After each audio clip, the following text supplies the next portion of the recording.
down here today. Clay is cleaning out the backyard from some of the old bucket system.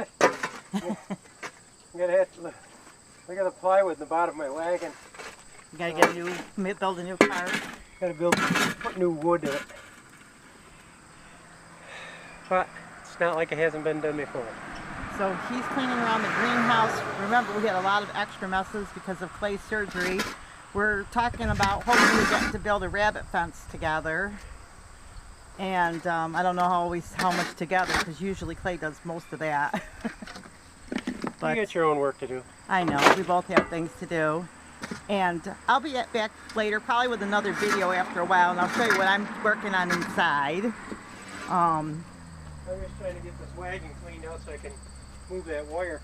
You guys got to go for a swing. So we're going back in the house.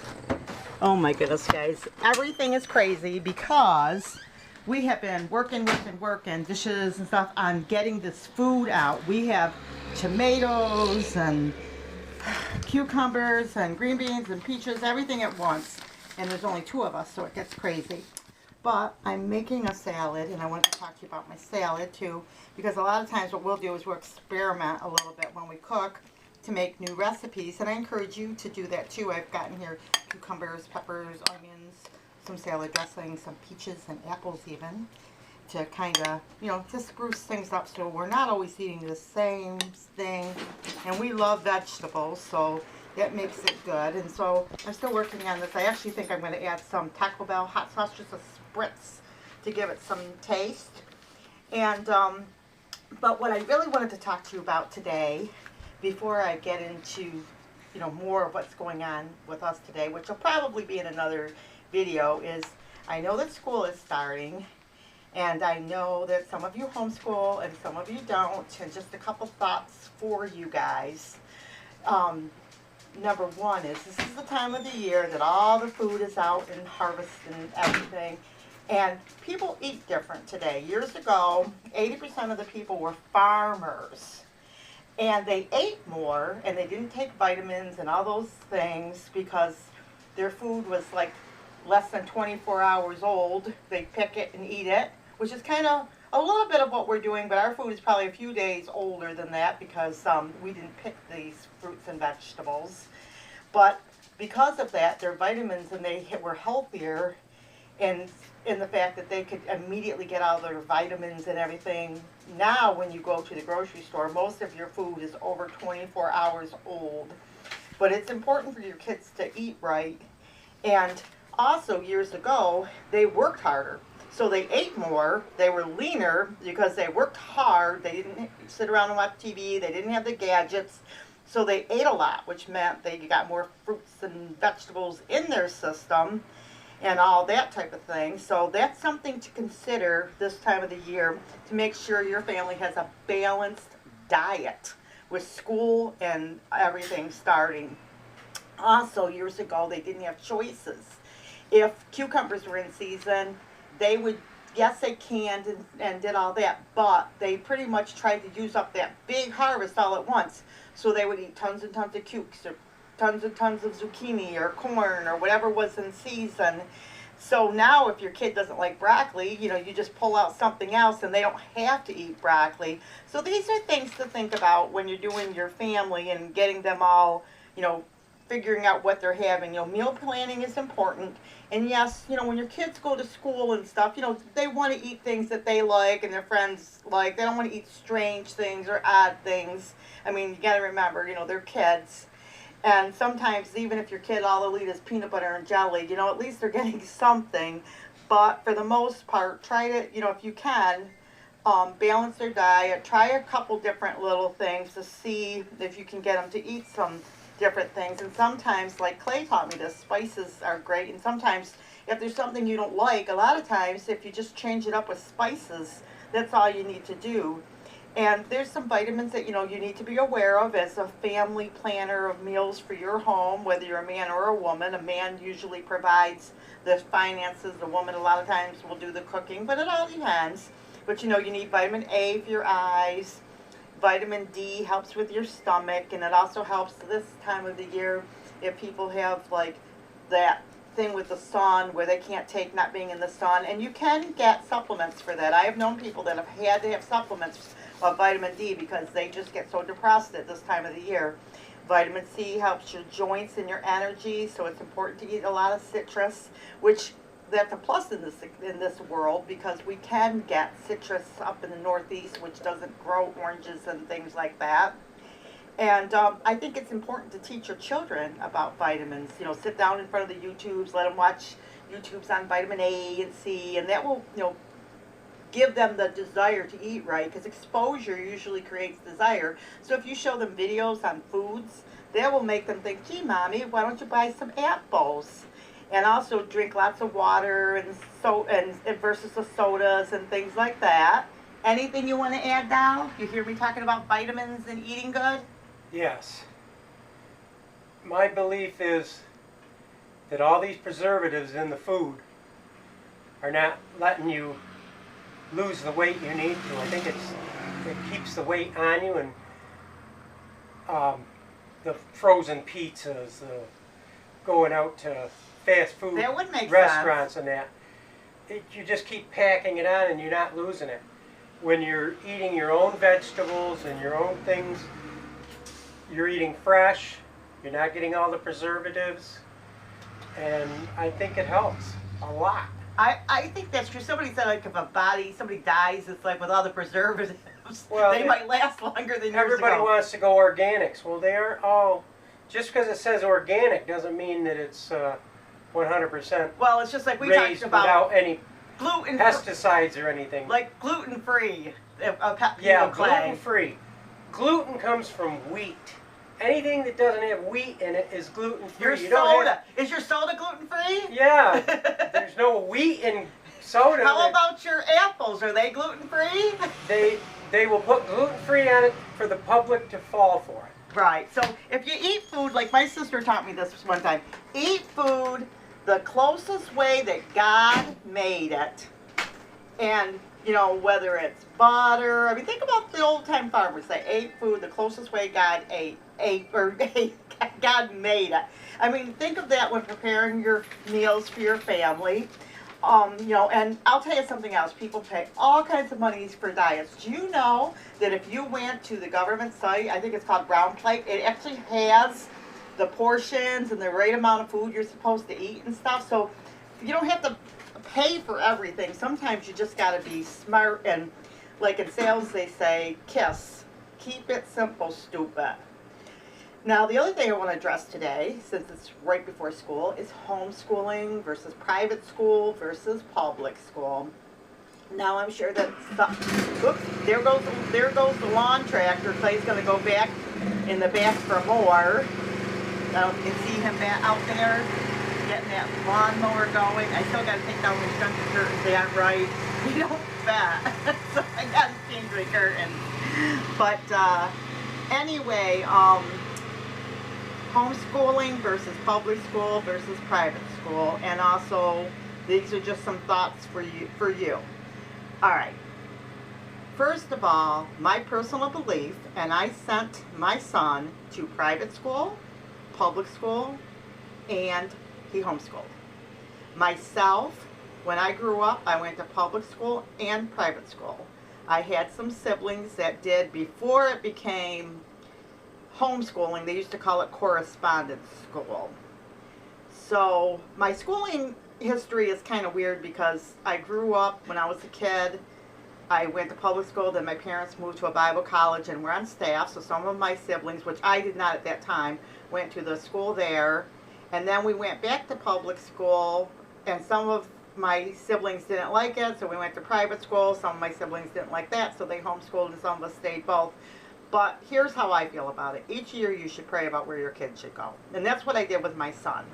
And I was glad I did it that way. He went to public school. He started out, which I think is good because they see so many kids. They can see if your kid has a learning disability, or, you know, like kind of an unbiased judge that can look at everything, if their health is right and all those types of things.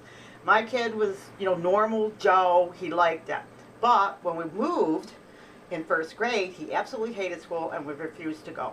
So I didn't know what to do. So I ended up pulling him and I homeschooled. Well, one of the reasons he did not like the new school that he went to, because I think we moved in the middle of the year, was it would be like a deal like they already went through adding and subtracting, and he didn't and did the maybe the other grade reading, and he was ahead in reading and they were ahead in the other. So we ended up pulling him and putting him in private school, which was the best choice. He stayed there till third grade, or sixth or eighth. I think it was junior high, and then we moved him to the public school. And the reason I moved him to the public school, and this is just what I did and why I did it, was because in the public school they had more electives. And, you know, like if your kid wanted to go to BOCES, which my son didn't want to go, but if he did want to go, maybe they had college courses, and my kid ended up going to college, and there were things there that, you know, I felt he needed. Now, he did fine.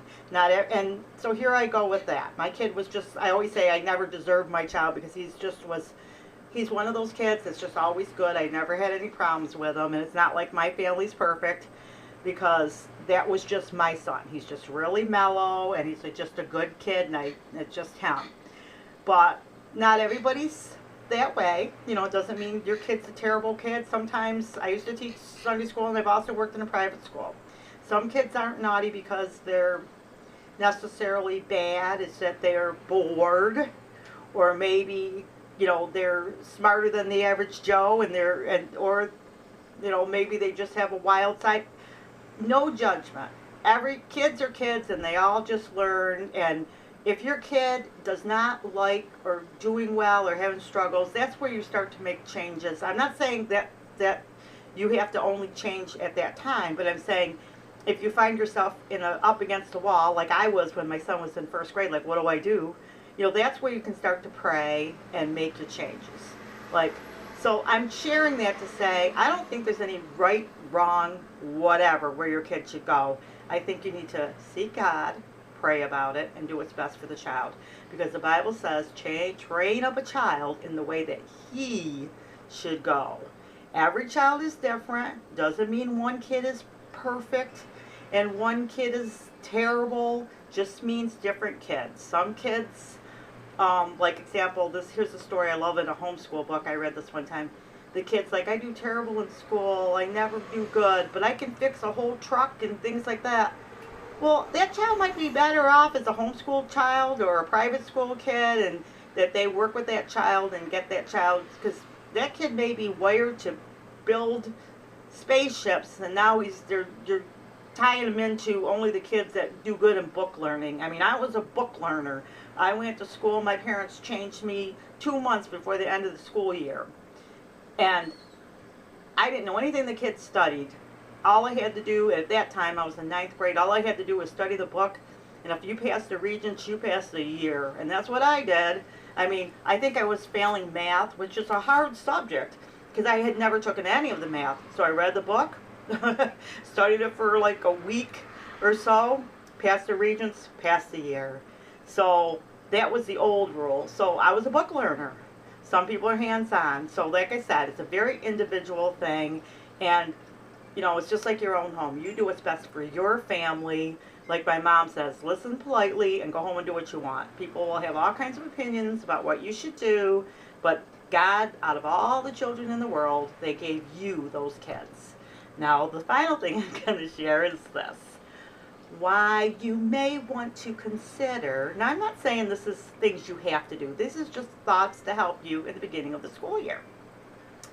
Why you may want to consider getting your kids involved with one of these groups, like the Church of God has like Boys Brigades and Children's Club, the Assembly of God has Royal Rangers and things like that. Because in school, sometimes this is what happens. Your kid feels pressure at school, maybe from their peers and stuff like that. But if they belong to a club like the Royal Rangers or one of these groups, it gives them a break socially, because it's important social, and also too if you homeschool, it's another avenue. Those are really nice groups because it takes the pressure off your kids that they have another whole group of friends that they can hang with and talk to. Now, here's a good example. I didn't belong to one of those clubs, but I went to a school that graduating class was like over 1,000. every single class I went into, pretty much there was a different group of kids. Now, I also came from a situation where my parents had moved, and I went from public to private, and so I knew some of the kids, I knew a lot of kids, but I think just because I was raised at a college when I was a kid, I was really kind of grown up in many ways. And so for me, I got along with everybody in public school, but I really loved my little group. It was called Cornerstone. It was a little youth group that I went during my teenage years. I mean, your church might have a youth group too, of course. That's for the older kids.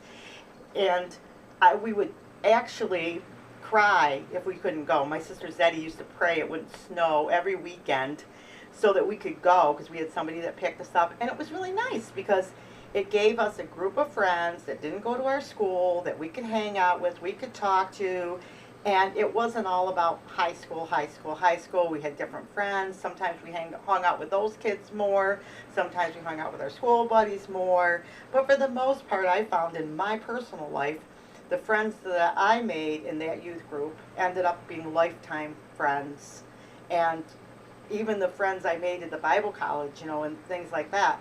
And it was just, you know, if you find people, like, if you like say your kid likes snowmobiling, and he finds snowmobile friends as a kid, a lot of times those friendships that they have like passion with will continue even into adulthood, and their school friends and that, they all go by the wayside. They get their own friends, and they do their own thing. So the point of this video, being that it was the start of the school year, was eat right, get your kid in the right school situation for them, and socially get your child, you know, in a situation that is good and beneficial for them. And just love your children, be good to them, pray for them, and, you know, if you give them a good, healthy start, because you have to help them because they're kids. So if you give them a good, healthy guideline, like a grid of what they have available, that's going to put them on the plus side rather than reacting. You are proactive. So I hope that helped you. I hope it was beneficial to you. And get food for thought. You know, I'm sure some of you may not all be, you know, maybe you're not all church people, but I know I worked at a church for a while, and there was a lot of people there that didn't even go to church, and they brought their kids there. And we were happy, we were glad that they brought them, you know. We were happy to have them as part of our groups, but it doesn't mean you have to do that either. But there might be other clubs too. There might be a bowling league or something else out there that they enjoy, or a Girl Scout group or something. You know, you don't want to have them so busy that they can't relax, but you want to just find their interest. Like I said, find what tailor-make to them, what they enjoy, and move from there. So God bless. This is Ruthie and Clay Popel with Popel Backyard Farm. Please leave me your thoughts below. I'd love to see what you think about